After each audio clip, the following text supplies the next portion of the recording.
여러분 안녕하십니까? 오늘 새벽 대전의 한 아파트 야외 주차장에서 황당한 사고가 발생했습니다. 음주운전으로 의심되는 승용차가 주차돼 있던 차량 7대를 들이받은 겁니다. 사고 직후 운전자와 동승자가 시동을 켜놓은 채 함께 달아나 경찰이 이들의 행방을 쫓고 있습니다. 이수복 기자의 보도입니다. 새벽 2시가 훌쩍 지난 늦은 밤, 아파트 단지로 들어온 승용차 한 대가 코너를 돌더니 주차된 차량으로 돌진해 그대로 들이받습니다.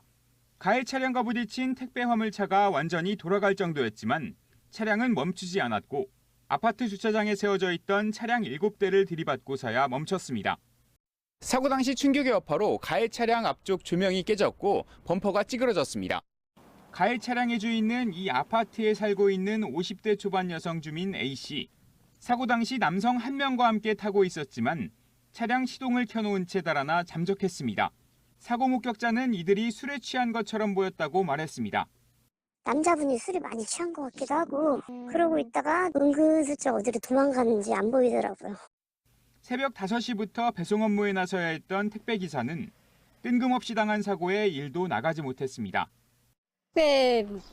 오늘도 많이 도착해 있는데 그거 배달 못하고 그러니까. 경찰은 A씨 아파트 문을 강제로 개방하고 실내로 들어갔지만 사고 후 옷까지만 챙겨 달아난 흔적만 발견했습니다. 남성 1명과 여성 1명이 탑승한 것은 목격자들의 교차 진술로 확인이 되었습니다. 전화기가 꺼져 있는 등 연락이 되지 않고 있어 시간이 좀 소요되고 있습니다. 이어 경찰은 아파트 CCTV 등으로 동선을 분석하는 등 A씨와 남성을 추적하고 있습니다. TJB 이수복입니다. 8차례나 교통사고를 내고 별다른 조치 없이 달아났던 30대가 경찰에 구속됐습니다. A씨는 지난해 12월 21일부터 한 달 동안 대전 서구 용문동과 개정동 등에서 주차된 차량을 들이받은 뒤 아무런 조치 없이 달아난 혐의를 받고 있습니다. 경찰은 잠복 수사 끝에 서구의 한 카페에서 A씨를 체포했으며 음주나 마약 투약은 없었던 것으로 조사됐다고 밝혔습니다. A씨는 경찰 조사에서 정신과 약과 수면제를 복용한 뒤 사고를 냈고 겁이나 도주했다고 진술한 것으로 알려졌습니다. 근로자의 날인 오늘 대전과 천안에서 대규모 노동자 집회가 열렸습니다. 민주노총 대전본부 소속 12개 산별노조 조합원 3,500여 명은 대전시청 남문광장에 모여 윤석열 정권의 반노동 정책을 비판하고 정책 전환을 촉구했습니다. 천안 터미널 인근에서도 조합원 4천여 명이 모여 노동조합법 개정과 노동시간 상한제 도입을 주장했습니다. 최근 대전 도시철도 역산의 에스컬레이터에서 노인들의 낙상 사고가 잇따르고 있습니다. 손수레 등 무거운 짐을 들고 에스컬레이터를 탔다가 중심을 잃고 쓰러지는 경우가 많은데요. 자칫 대형 사고로 이어질 수 있어서 각별한 주의가 필요합니다. 양정진 기자의 보도입니다.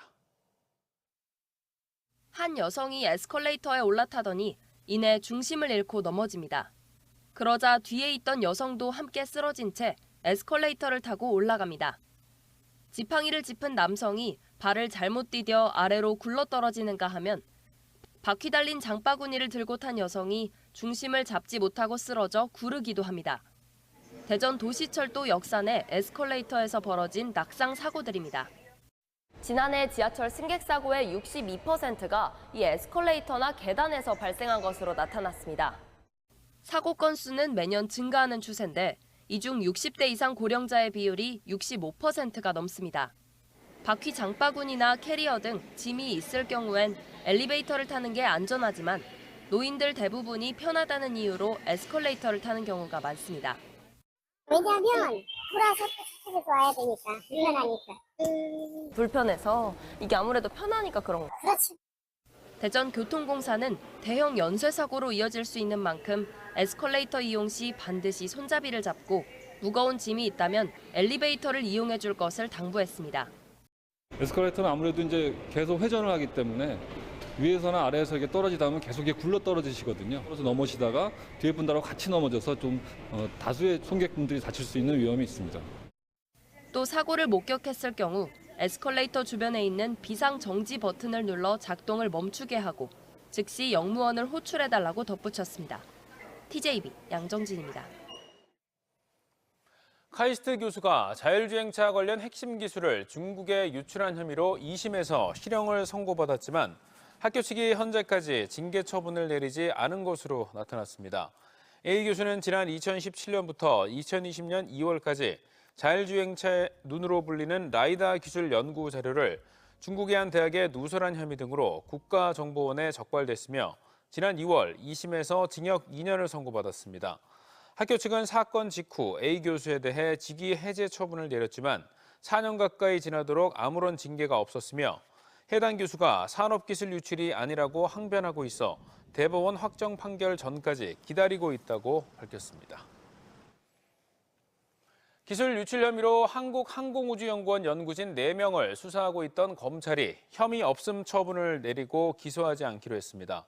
대연지검은 이들에 대한 의심스러운 정황이 다수 있었지만 증거를 확보하지 못했고 혐의를 입증할 수 없어 불기소 처분을 내렸다고 설명했습니다.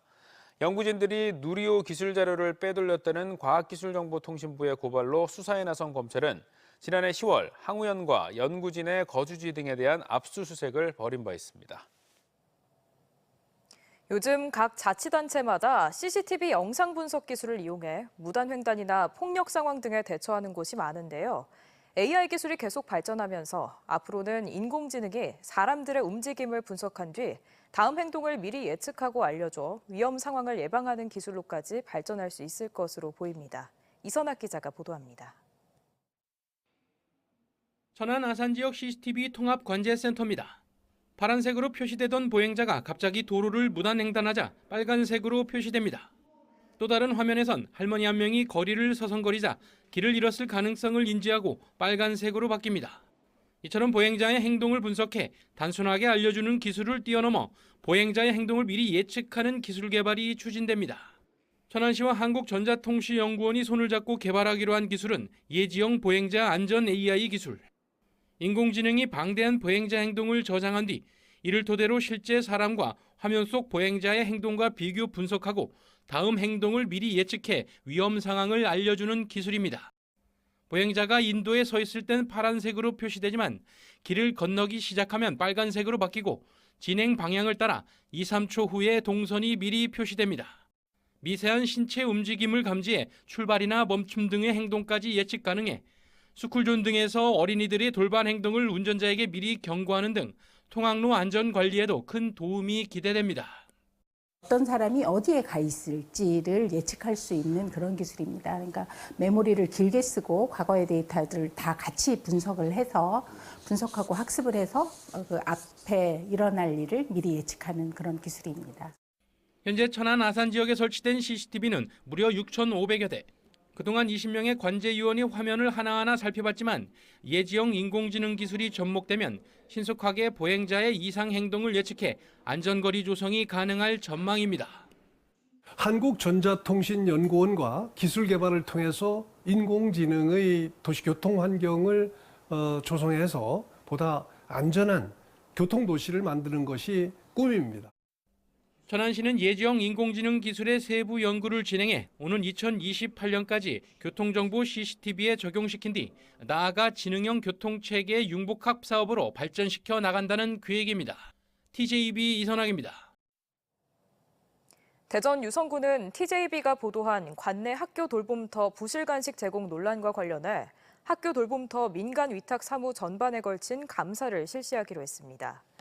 학교 돌봄터는 학교가 돌봄 공간을 제공하고 지자체에서 돌봄 서비스를 제공하는 사업으로 유성구는 동일 사례가 앞으로 발생하지 않도록 간식 검수 과정에서 시설 종사자뿐만 아니라 학부모 참여도 보장하기로 했습니다. 이와 함께 유성구는 신속한 후속 조치와 재발 방지책이 철저히 이루어지도록 하고 감사에서 위법 사항이 발견되면 행정 조치를 취할 예정입니다. 프로야구 한화이글스의 투수 류현진이 KBO 리그 통산 100승을 달성했습니다.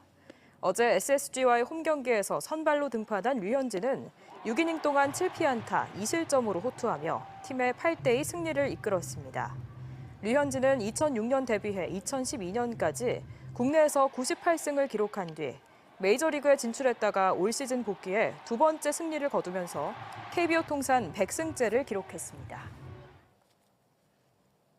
대전에서 보령까지 1시간 이내로 이동할 수 있는 고속도로 건설이 타당성 용역 조사에 착수하며 속도를 내고 있습니다. 충청권 메가시티 건설을 뒷받침하고 서해안 최대 관광도시인 보령의 지역경제 활성화에도 큰 보탬이 될 전망입니다. 장석영 기자입니다. 대천 해수욕장 등 서해안의 대표 관광지로 해마다 1,000만 명 이상이 찾는 보령시. 하지만 대전에서 가려고 하면 공주와 청양 등 국도를 지나 최소 2시간가량 걸리는 등 접근성이 매우 떨어집니다. 충남도가 충청권의 수건 사업이던 보령-대전 고속도로 건설에 본격 착수했습니다. 3조 4천억 원을 투입해 보령과 부여, 논산, 계룡 등을 거쳐 대전까지 70km 구간 왕복 4차로로 계획하고 있습니다. 이렇게 되면 대전에서 보령까지 1시간 이내로 이동이 가능할 전망입니다.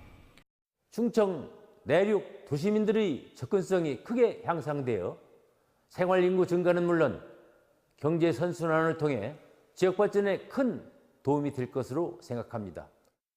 사전 타당성 용역 조사에 착수한 충남도는 교통 수요와 경제성 분석을 통해 11월까지 최적의 노선을 내놓을 예정입니다. 이와 함께 충청 내륙에서 서해안까지 통행 시간을 획기적으로 단축할 수 있는 한국형 아우토반 직선 고속도로 도입도 검토 중입니다. 충남도는 국토교통부가 수립 중인 제3차 고속도로 건설 계획에 반영시켜 오는 2026년부터 2030년까지 5개년 계획으로 건설을 완료하는 게 목표입니다. 보령에서 대전까지 이동 시간이 1시간 안팎으로 크게 단축되기 때문에 남해로 이동하는 관광객들의 수요의 상당 부분이 서해로 유입될 것으로 보여집니다.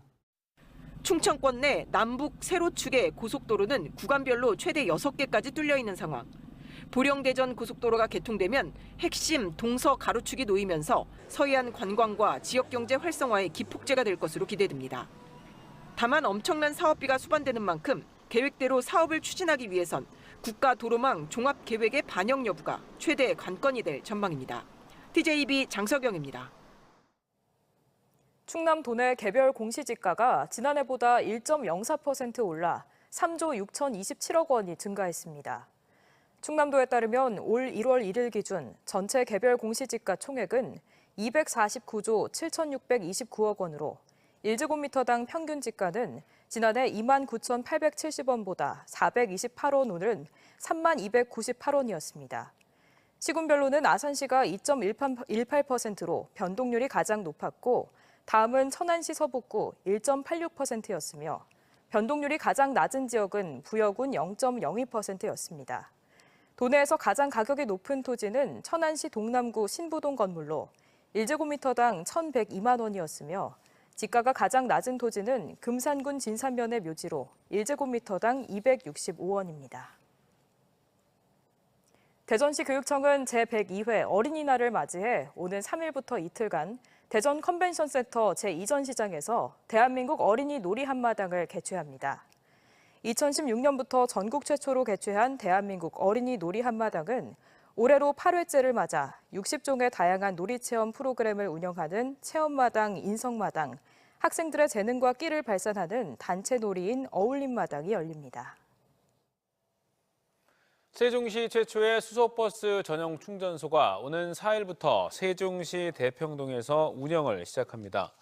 대평수 충전소는 국비와 시비, 민간 등 모두 93억 5천만 원을 들여 수소버스 약 270대를 하루에 충전할 수 있는 규모이며 승용차용 충전소의 12배에 달하는 중부권 최대 용량입니다.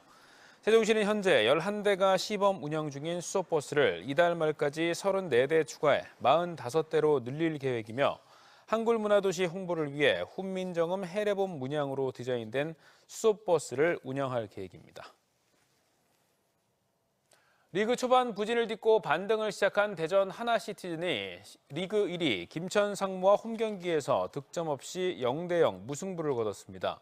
어제 대전 월드컵 경기장에서 열린 K리그 10라운드 경기에서 대전과 김천은 90분 내내 공방을 벌였지만 양측 모두 득점에 실패하며 승점 1점을 얻는 데 만족해야 했습니다.